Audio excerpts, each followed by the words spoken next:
ମା ଆପଣଙ୍କ ପାଖରେ ଯେଉଁ ହାରଟା ଅଛି ମୋତେ ଆଜି ପାଇଁ ଟିକେ ଦେବେ କି? ମୁଁ ଟିକେ ମୋ ବାପ ଘରକୁ ପିନ୍ଧିକି ଯାଇଥାନ୍ତି। ଓ ବୋପା ଘରୁ ପୁଳା ପୁଳା ଆଣି ଏଠି ପୋତିଛି ତ।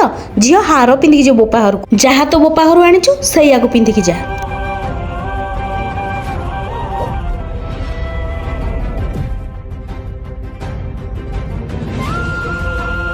ଏଇ ମୋତେ ଟିକେ ନେଇ ଆମ ଘରେ ଛାଡ଼ିଦେଲ। ଓହ, ବାପ ଘରୁ ଯୌତୁକରେ ଆଣିଥିଲୁ ଗାଡ଼ିଟା, ତତେ ନେଇ ବାପ ଘରେ ଛାଡ଼ିଦେବି ଆଉ। ହେଇ ବସ୍ରେ ଚାଲିଯା, ମୁଁ ନେଇପାରିବିନି। ଅପା ଆଜି କାହିଁ ରୋଷେଇ ହେଇନି? ଆଜି ତୁ ଟିକେ କରିଦେ, ମୁଁ ଟିକେ ମୋ ବାପ ଘରକୁ ଯାଉଛି। ମୁଁ ରୋଷେଇ କରିବି? ତମେ ଗରିବ ଘର ଝିଅ, ତମେ କାମ କର, ମୁଁ କାହିଁ କରିବି? ମୁଁ ମୋ ବୋପା ଘରୁ କ'ଣ ନ ଆଣିଛି କି? ଚୁପଚାପ ଯାଇ ରୋଷେଇ କର। ସାନ ବୋଉ, ସିଏ ତମ ବଡ଼ ଯା, ତମେ ଏମିତି କ'ଣ କହୁଛ? ହଁ ବୋଉ, ସେ ତ ବଡ଼ ଅପା, ତା ସହିତ ଏମିତି କ'ଣ କଥା ହଉଛୁ? ସିଏ ଗରିବ ଘର ଝିଅ ବୋଲି ତାକୁ ସମସ୍ତେ ଗାଳି କରୁଛ, ମୁଁ କହିଦେଲି, ମୋ ଭୁଲଟା କ'ଣ?